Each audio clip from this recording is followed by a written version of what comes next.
Bismillahirrahmanirrahim. My dear students, I am here with the last lecture of chapter number 1. Last topic में हम लोगों ने discuss किया था क्लोनिंग को. आए हम क्लोनिंग को एक एनिमेशन से समझते हैं.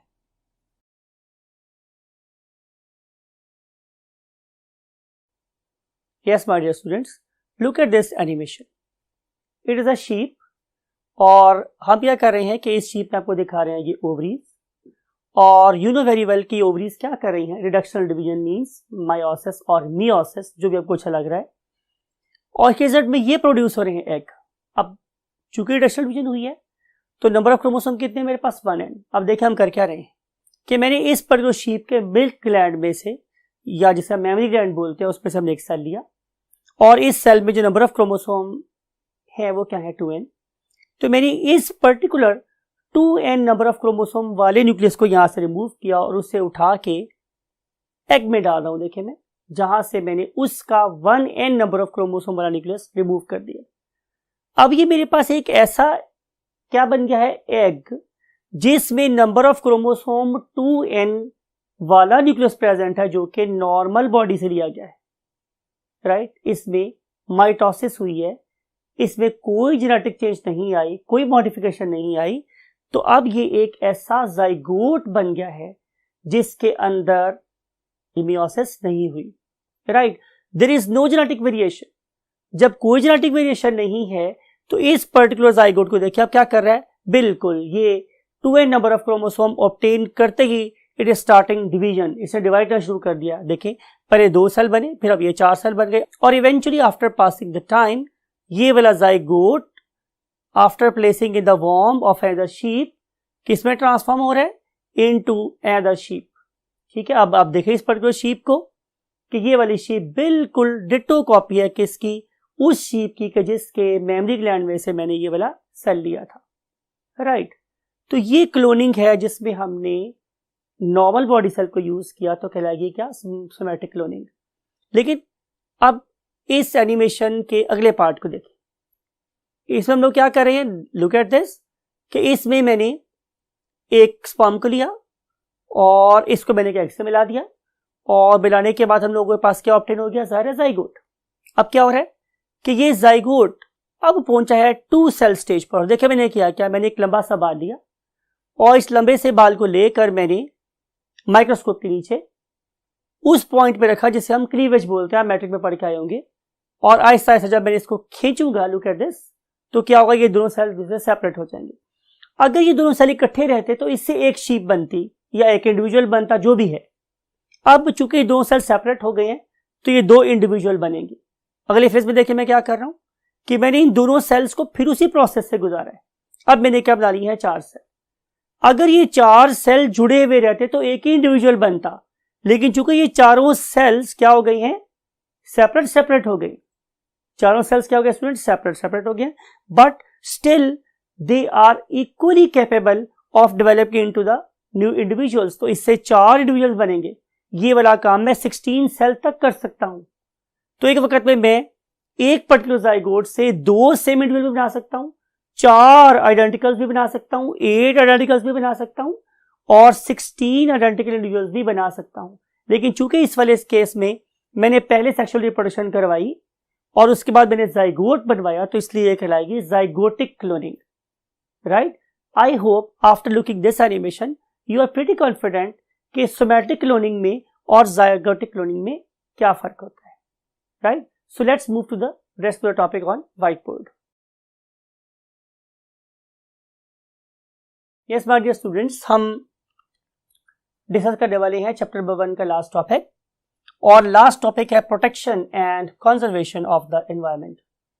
अगर आप लोग जो गुज़श्ता सेंचुरी गुजरी हमारे पास, मींस 1970s 1960s की बात करें, अगर लोग आप लोगों से बोलते थे व्हाट 20th सेंचुरी, आप लोग उस पर्टिकुलर 20th सेंचुरी को अगर देखें तो आप लोग उसे सेंचुरी ऑफ इंडस्ट्री कह सकते हैं, बिकॉज कि इस पर्टिकुलर दौर में इंडस्ट्रियल रेवोल्यूशन आई. राइट, बेतहाशा इंडस्ट्रीज लगी और ऐसे डिवाइसेस बने, ऐसी मशीनें बनी जिसने इंसान के लिविंग स्टैंडर्ड को ऑल टुगेदर चेंज कर दिया। नो डाउट एट ऑल कि उसने हमारे रहने सहने के तरीके को या हमारे स्टैंडर्ड को शायद आसमान की बुलंदी तक पहुंचा दिया। I really salute the contribution of industry for the evolution of humanity and sciences and technology. लेकिन इसका एक दूसरा पहलू भी था कि इस पर्टिकुलर इंडस्ट्री के रिजल्ट में बहुत ज्यादा क्या प्रोड्यूस हुआ, वेस्ट। हम डिटेल में नहीं जाना चाह रहे हैं। तो ये जो पर्टिकुलर वेस्ट मेरे पास आया स्टूडेंट्स, इस पर्टिकुलर वेस्ट की बहुत सारी टाइप्स है, इसलिए मैंने 2-3 लगा दी। It was basically affecting life. ये लाइफ को अफेक्ट कर रहा था। ये लाइफ मेरी एयर में भी हो सकती थी, ये लाइफ मेरी सॉइल में भी हो सकती थी, ये लाइफ फ्रेश वाटर में भी हो सकती थी, और ये लाइफ ओशंस में मीन मेरीन वाटर में भी हो सकती थी। यानी कि इस इंडस्ट्रियल इफ्लुएंट की वजह से हर strata of life, her layer of life पे जिंदगी अफेक्ट हो रही थी, चाहे वो पानी था, चाहे वो मिट्टी थी, चाहे वो हवा थी। अब बीइंग बायोलॉजिस्ट हमारा काम क्या था? Because we love the life, हमारा कंसर्न ये है कि we want to have facilities but not at the cost of life. हम चाहते हैं कि फैसिलिटीज भी मिलती रहें और लाइफ अपनी पूरी स्विंग के साथ भी चलती रहे। तो इस पर्पस के लिए हमने सबसे पहला काम ये दिया कि हमने उनको अवेयरनेस दी कि आपकी किसी एक्टिविटी का किसी भी फॉर्म ऑफ लाइफ पे कितना अच्छा या बुरा असर हो सकता है। अवेयरनेस दी हमने उनको। उनमें से बहुत से ऐसे लोगों ने हमारी इस कॉल को या इस सिवियरिटी को समझा, उन्होंने हमारे साथ पूरी तरीके से कोलैबोरेट किया और उन्होंने अपने इंडस्ट्रियल वेस्ट को ट्रीट करके एनवायरमेंट में फेंकना शुरू कर दिया। So we are very much thankful to all those industrialist who are doing well for the humanity and other form of life. हमने सिर्फ उनको अवेयरनेस नहीं दी, बल्कि हमने उनको ऐसे टूल्स दिए कि जिसकी मदद से हम उस पर्टिकुलर वेस्ट के इफेक्ट को मिनिमाइज कर सकते थे। राइट, हमने डिफरेंट किस्म के टूल्स दिए। अब जो टूल्स थे वो एबायोटिक लेवल पे भी काम कर रहे थे और बायोटिक लेवल पे भी काम कर रहे थे। राइट, मिसाल के तौर पे अगर कोई इंडस्ट्री कार्बन मोनोऑक्साइड रिलीज कर रही है तो मैं ये बताऊंगा कि आप कार्बन मोनोऑक्साइड के अंदर अगर आप O2 बढ़ा दे थोड़ी सी तो वो CO2 बन जाएगी जो कि लेस टॉक्सिक होगी। So hence provided them the tools, जिस वजह से हम लोगों ने इस पर्टिकुलर इंडस्ट्रियल वेस्ट की क्वांटिटी को क्या कर लिया, हमने कम कर लिया। प्लस अब और आगे चले तो हम लोगों ने उन्हें बायोलॉजिकल टूल्स भी दिए, बायो रेमेडिएशन। इसका मतलब मेरे पास ये है कि मैं डिफरेंट फॉर्म ऑफ लाइफ को इस्तेमाल कर रहा हूं to remove toxic substances from the environment. मिसाल के तौर पे हमारे पास एक प्लांट की टाइप है, उससे हम बोलते हैं एल्गी। मेरे ख्याल आप लोग पढ़ के आए होंगे definitely. They are very very good at absorbing heavy metals like zinc, like copper, like arsenic, like mercury, like chromium, etc. हमारे मुल्क की एक बहुत बड़ी इंडस्ट्री है, उसे हम बोलते हैं अटेंडरी, मीन्स जिसमें हम लोग लेदर को ट्रीट कर रहे होते हैं। उसमें क्रोमियम बहुत यूज होता है और कुसुर के इलाके में बहुत ज्यादा ऐसी चमड़ा साजी की सनत मीन्स अटेंडरीज लगी हुई है। तो अटेंडरीज में यूज होने वाला क्रोमियम एनवायरमेंट को बहुत ज्यादा पोल्यूट कर रहा था। तो हम लोगों ने उस इंडस्ट्रियल वेस्ट को लिया और उसके अंदर ऐसे हमने ऑर्गेनिज्म डाल जो सेलेक्टिवली क्रोमियम को एब्जॉर्ब कर सकते थे। तो इस तरह की बहुत सी चीजें हैं जो डिफरेंट इंडस्ट्री में यूज हो रही हैं और वो सारी की सारी वेस्ट को एनवायरमेंट में फेंक रहे हैं। उसको ट्रीट करने के लिए हम डिफरेंट किस्म के क्या यूज कर सकते हैं, ऑर्गेनिजम्स दो कि उन वेस्ट को एब्जॉर्ब करके हमारे वाटर्स को, हमारी सॉइल को, हमारी एयर्स को क्या कर सकते हैं, क्लीन कर सकते हैं। उनमें से इसके अलावा बैक्टीरिया भी इस्तेमाल होते हैं। डिफरेंट किस्म के बैक्टीरिया हैं, they are equally capable of absorbing these heavy metals from the environment and saving it. लेकिन इससे बेहतर ये नहीं है कि हम लोग एनवायरमेंट को खराब ही ना होने दें। अगर हम एनवायरमेंट को खराब नहीं होने देना चाहते तो उनमें से एक और चीज भी, जैसे हम लोग क्या बोलते हैं स्टूडेंट्स, एफॉरेस्टेशन। एफॉरेस्टेशन का मतलब मेरे पास ये है कि मैंने दरख्त काट दिए, राइट, मैं दरख्त काट दिए। अब दरख्त काटने का सबसे बड़ा नुकसान किसको है? जाहिर है हमें है, बिकॉज यू नो कि जो ट्रीज हैं हम उन्हें क्या बोलते हैं कि trees are lungs of nature. ये तो कुदरत के, हमारी जमीन के लंग्स हैं, फेफड़े हैं, राइट। और अगर मैं किसी बंदे की बॉडी में से लंग्स को निकाल दूं तो डू यू थिंक कि वो सर्वाइव कर सकता है? तो डेफिनेटली नॉट, पॉसिबल नहीं है कि मैं किसी बंदे के लंग्स निकालूं और वो बंदा सर्वाइव कर सकता हो। तो imagine how it is possible कि अगर मैं दुनिया में से सारे दरख्त निकाल दूं तो फिर हमारी जमीन जिंदा रह सकती है। परवीन अगर का मुझे बहुत सा शेर याद आ रहा है कि कल रात जो ईंधन के लिए कट के गिरा है, कल रात जो ईंधन के लिए कट के गिरा है, चिड़ियों को बड़ा प्यार था उस बूढ़े शजर से।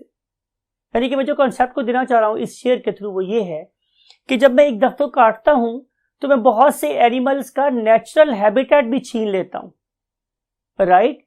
तो बहुत से जो पौधे और इस तरह की चीजें हैं वो बहुत से ऑर्गेनिज्म के रहने की जगह भी होती। जब इसकी मिसाल ऐसी कि मैं आपका घर छीन लूं तो आप लोगों को कितना बुरा लगेगा। तो same is the case with these organisms, जिन लोगों के वहां पे रहने की जगह होती है, जिनका फूड सोर्स है, जब मैं उसको काटता हूं तो वो बहुत ज्यादा डिस्टर्ब होते हैं। मैं फिर दोबारा रिपीट कर रहा हूं परवीन सागर का शेर कि कल रात जो ईंधन के लिए कट के गिरा है, चिड़ियों को बड़ा प्यार था उस बूढ़े शजर से। तो होता यह है माय डियर स्टूडेंट्स कि इस तरह बहुत से ऐसे परिंदे, बहुत से ऐसी फॉर्म ऑफ लाइफ जो दरख्त से एसोसिएटेड थी, वो क्या हो जाएगी, ऐसा खत्म हो जाएगी। तो वो वाले ऑर्गेनिजम्स कि जिनका नंबर हैबिटेट के या किसी वजह से बहुत कम होता चला जा रहा है, उन्हें हम लोग बोलते हैं कि वो एंडेंजर्ड ऑर्गेनिज्म है, एंडेंजर्ड स्पीशीज हो रही हैं। यानी कि उनका नंबर दुनिया में इतना कम है कि शायद आहिस्ता आहिस्ता वो दुनिया में से खत्म हो रही हैं। और time will come, it may be half century और इवन अर्लियर देन इट, कि उनकी जो स्पीशीज है वो दुनिया से बिल्कुल खत्म हो जाएगी। और अगर किसी ऑर्गेनिज्म की स्पीशीज पूरी तरीके से खत्म हो जाए तो हम उसे बोलते हैं extinct species, extinct species, right. यानी कि वो वाले जानदार जो दुनिया में अब आपको बिल्कुल नजर नहीं आते, खत्म हो गए हैं, उनके दुनिया में दोबारा आने का कोई चांस नहीं है, कोई वे नहीं है, उन्हें बोलते हैं extinct species. Best example is dinosaurs, right. तो एंडेंजर्ड क्या हैं, जो अब हैं हमारे पास, बहुत कम रह गई हैं और टाइम विल कम जबकि वो बिल्कुल खत्म हो जाएंगी, राइट माय डियर स्टूडेंट्स। अब जहां तक आपकी बुक का लास्ट पेज है उसमें इन्होंने पाकिस्तान के बारे में, हमारे प्यारे मुल्क पाकिस्तान के बारे में लिखा हुआ है। और जो कुछ लिखा है सॉरी टू से वो कोई बहुत हौसला अफजा नहीं है। यानी कि आप लोग अपनी किसी भी लेयर को स्टडी कर लें, चाहे आप लोग अपने मेरीन वाटर को स्टडी कर लें, अपने फ्रेश वाटर में आप रिवर्स, कैनाल्स, डैम्स, डिचेस, किसी चीज को स्टडी कर लें, फुल ऑफ कंटेमिनेशन। शायद इसका नुकसान आपको नहीं हो रहा, लेकिन आप लोगों के फ्रेश वाटर में, मरीन वाटर में जितनी फॉर्म ऑफ लाइफ थी सारी मर रही। हाँ, इससे एक लॉस जरूर हो सकता है कि वो वाली फिश जो आप लोग पहले अपने फ्रेश वाटर से ऑब्टेन कर रहे थे वो खत्म हो रही है। यानी कि you are losing one very big source of food by contaminating your rivers. आपको मेरी बात समझ आ रही है? तो इस तरीके से मैं बात यह कर रहा हूं कि पाकिस्तान के जो हालात हैं वो बहुत अच्छे नहीं हैं। मैं ये भी कहना चाहता हूं कि शिकवा जुल्मत शब से तो कहीं बेहतर था, अपने हिस्से की शम्मा तो जलाते जाते। आप कोई दख्तियां लगा सकते हैं, आप अपने घर के पानी को किसी तरीके से ठीक करके एनवायरमेंट में फेंक सकते हैं। वो आप कम से कम कुछ नहीं कुछ तो लोगों को बता सकते हैं, गवर्नमेंट को बता सकते हैं कि कैसे हमारे इलाकों का पानी हमारे रिवर्स के अंदर कहाँ शामिल हो रहा है, उनके बारे में रिपोर्ट कर सकते हैं। आज नहीं बोलेंगे तो कल पछताएंगे, right. Take very good care of your surroundings, your country, your province, because in fact ये पूरी अर्थ ही आप लोगों का घर है। अगर आप इसे साफ रखेंगे तो आपके अंदर वाली नस्लें भी अच्छे तरीके से गुजारा करेंगी। So again take very good care of your self. Again I always say take very good care of your great parents, always respect them, and अल्लाह हाफिज।